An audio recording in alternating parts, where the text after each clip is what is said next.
ಅದನ್ನೆಲ್ಲ ಓದಿಕೊಂಡು ನಂತರ ಮುಂದಿನ ಸಂಪುಟದಲ್ಲಿ ವಿಶೇಷವಾದಂಥ ಸಭೆಯನ್ನು ಮುಖ್ಯಮಂತ್ರಿಗಳು ಕರೆದಿದ್ದಾರೆ. ಬರೀ ಅದೊಂದೇ ಸಬ್ಜೆಕ್ಟ್ ಇರಬೇಕು, ಯಾರು ಬೇರೆ ಸಬ್ಜೆಕ್ಟ್ ಇರಬಾರ್ದು ಅಂತ ಎಲ್ಲ ಸಚಿವರಿಗೂ ಕೂಡ ಸೂಚನೆಯನ್ನು ಮುಖ್ಯಮಂತ್ರಿಗಳು ಕೊಟ್ಟಿದ್ದಾರೆ. ಹಾಗಾಗಿ ಮುಂದೆ 17ನೇ ತಾರೀಕು ಸಚಿವರಲ್ಲಿ ಈ ವರದಿಯ ಬಗ್ಗೆ ಚರ್ಚೆ ಆಗುತ್ತೆ. ಚರ್ಚೆ ಆದ ನಂತರ ಸರ್ಕಾರ ಅದನ್ನು ಒಪ್ಪಬಹುದು, ತಿರಸ್ಕಾರ ಮಾಡಬೇಕು. ಆದರೆ ಹೆಚ್ಚಿನ ಅಂಶ ಈಗಾಗಲೇ ಮುಖ್ಯಮಂತ್ರಿಗಳು ತಿಳಿಸಿದ್ದಾರೆ. 95% ಸರಿ ಇದೆ ಎನ್ನುವಂಥ ಮಾತನ್ನು ಮುಖ್ಯಮಂತ್ರಿಗಳು ಹೇಳಿದ್ದಾರೆ. ಹಾಗಾಗಿ ಒಪ್ಪುವಂಥ ಸಾಧ್ಯತೆಗಳು ಹೆಚ್ಚಿದೆ. ಸರ್, ಎಲ್ರಿಗೂ ಒಂದೊಂದು ಕಾಪಿ ಕೊಟ್ಟು ಓದಕ್ಕೆ ಹೇಳ್ತಾರೆ ಸಿಎಂ ಅಂತ.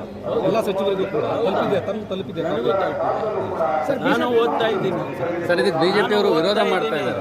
ವಿರೋಧ ಮಾಡಿದೆ ಸರ್. ಓದಕ್ಕೆ ಶುರು ಮಾಡಿದ್ದೀನಿ. ಈ ಮಟ್ಟಕ್ಕೆ ಏನಿದೆ ಸರ್? ಇನ್ನೂ ಪೂರ್ತಿ ಆಗಿದೆ.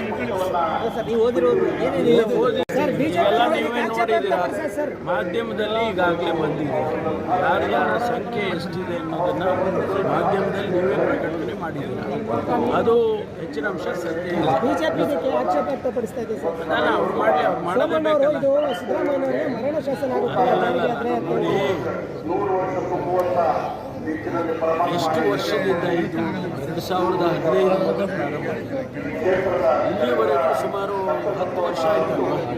10 ವರ್ಷ ಆಗಿ ಒಂದು ಸರ್ಕಾರದ ವರದಿ ಅದನ್ನು ಒಪ್ಪಿಗೆ ಆಗಲಿ ತಿರಸ್ಕಾರ ಆಗಲಿ ಅದು ಬೇರೆ ವಿಷಯ. ಸರ್ಕಾರಕ್ಕೆ ಕೊಡುವಂಥ ಪ್ರಕ್ರಿಯೆನಾದರೂ ಆಗಬೇಕಲ್ಲ. ಸರ್ಕಾರದ ಹಣ 168 ಕೋಟಿ ಖರ್ಚು ಮಾಡಿ ಅದಕ್ಕೊಂದು ಹೌದಪ್ಪ ಇದು ತಪ್ಪು ಇದು ಸರಿ ಅನ್ನೋದಾದರೂ ಹೇಳಬೇಕು. ಅದನ್ನು ಭಾರತೀಯ ಜನತಾ ಪಾರ್ಟಿಯವರು ಅದು ಸರಿ ಇಲ್ಲ ಅಂತ ಹೇಳಿ ತೊಂದರೆ ಇಲ್ಲ. ಆದರೆ ಏನು ಸರಿ ಅಂತ ನಾವು ಹೇಳ್ತೀವಿ. ನಾವು ವರದಿಯನ್ನೆಲ್ಲ ಓದಿದ ನಂತರ ಸರ್ಕಾರ ಅದನ್ನು ಒಪ್ಪಿದ ನಂತರ ಹೇಳ್ತೀವಿ.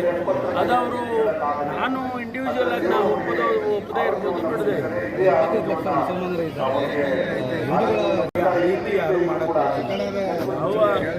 ಯಾವ ಟರ್ಮ್ಸ್ ಆಫ್ ರೆಫರೆನ್ಸ್ ಕೊಟ್ಟಿದ್ದರು ಅವರಿಗೆ, ಯಾರಿಗೆ ಬ್ಯಾಕ್ವರ್ಡ್ ಕ್ಲಾಸ್ ಕಮಿಷನ್, ಆ ಆಧಾರದ ಮೇಲೆ ಮಾಡಿದ್ದಾರೆ.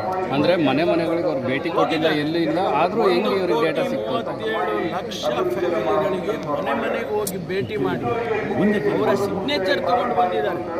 ಯಾರಿಗಾದರೂ ಅನುಮಾನ ಇದ್ದರೆ ಇಂಥ ಊರಿನಲ್ಲಿ ಇಂಥ ಮನೆಗೆ ಹೋಗಿಲ್ಲ ಅಂದರೆ ಅದನ್ನು ಬೇಕಾದರೆ ನೋಡ್ಬೋದು. ಈಗ ಹಲವು ಬಿಜೆಪಿ ನಾಯಕರು ಇದನ್ನೇ ವಿರೋಧ ವ್ಯಕ್ತಪಡಿಸ್ತಾ ಇರೋದು. ಬ್ಯಾಕ್ವರ್ಡ್ ಕ್ಲಾಸ್ ಕಮಿಷನ್ ಆಫೀಸಿಗೆ ಹೋದ್ರೆ ಯಾವ ಊರಲ್ಲಿ ನೀವು ಎಲ್ಲಿ ಯಾವ ಮನೆಗೆ ಹೋಗಿದ್ರಿ ಅಂತ ಬೇಕಾದ್ರೆ ತೋರಿಸ್ತಾರೆ. ಜಾತಿ ಗಣತಿಯಲ್ಲಿ ಸ್ವಾಮೀಜಿಗಳು ಸೇರಿರ್ತಾರೆ. ಯಾರು ಸ್ವಾಮೀಜಿಗಳನ್ನು ಕೂಡ ಲೆಕ್ಕ ಎಲ್ಲ ಜನಸಂಖ್ಯೆ ಅಂದರೆ ಯಾರೋ ಒಂದು ಜನ ಬಿಟ್ಬಿಟ್ಟು ಮಾಡೋದು. ಸ್ವಾಮೀಜಿ ಸಿದ್ಧಗಂಗಾ ಸ್ವಾಮೀಜಿಗಳು ಹೇಳಿದ್ದಾರೆ, ನಮ್ಮ ಮಠಕ್ಕೆ ಬಂದಿಲ್ಲ, ನಮ್ಮನ್ನು ಯಾರೂ ಕೇಳಲಿಲ್ಲ. ನೋಡೋಣ, ಪರಿಶೀಲನೆ ಮಾಡಿ. ಜಾತಿ ಗಣತಿ ಪರಿಶೀಲನೆ ಮಾಡೋಣ. ಒಂದು ವೇಳೆ ಆ ರೀತಿ ಆಗಿದ್ರೆ ಅದಕ್ಕೇನು ಉತ್ತರ ಮಾಡಬೇಕು, ಕರೆಕ್ಟಿವ್ ಮೆಜರ್ಸ್ ಅಂತ ಇರ್ತವಲ್ಲ, ಅದು ಮಾಡೋಣ. ಅಂದರೆ ಇನ್ನೊಂದು ಜಾತಿ ಜನಗಣತಿಗಿಂತ ಸಾಮಾಜಿಕವಾಗಿ, ಆರ್ಥಿಕವಾಗಿ, ಶೈಕ್ಷಣಿಕವಾಗಿ ಆಗಬೇಕಾಗಿದೆ ಅನ್ನುವಂಥ ಒಂದು ಜಾತಿ ಗಣತಿ ಮಾಡುವ ಉದ್ದೇಶನೇ ಉದ್ಯೋಗ ಅವರಿಗೆ ಸಿಗಬೇಕು, ಶಿಕ್ಷಣ ಅವರಿಗೆ ಸಿಗಬೇಕು, ಸಮಾಜದಲ್ಲಿ ಅವರಿಗೆ ಸ್ಥಾನಮಾನಗಳು ಸಿಗಬೇಕು ಅನ್ನೋ ಉದ್ದೇಶಕ್ಕಾಗಿ ಮಾಡೋದು. ಹಿಂದೆ ಉಳಿದಿದ್ದಾರೆ ಸಮಾಜ, ಯಾವುದೋ ಒಂದು ಸಮಾಜ ಹಿಂದೆ ಉಳಿದಿದ್ದಾರೆ ಅಂದಾಗ ಅವರು ಮಾಡಿರೋದು. ಆ ಉದ್ದೇಶ ನಮಗೆ ಸಫಲ ಆದರೆ ಸಾಕು. ಸಚಿವ ಸಂಪುಟ ಪುನರ್ರಚನೆ ಯಾವಾಗ ಸರ್? ಸಚಿವ ಸಂಪುಟ ಪುನರ್ರಚನೆ ಸರ್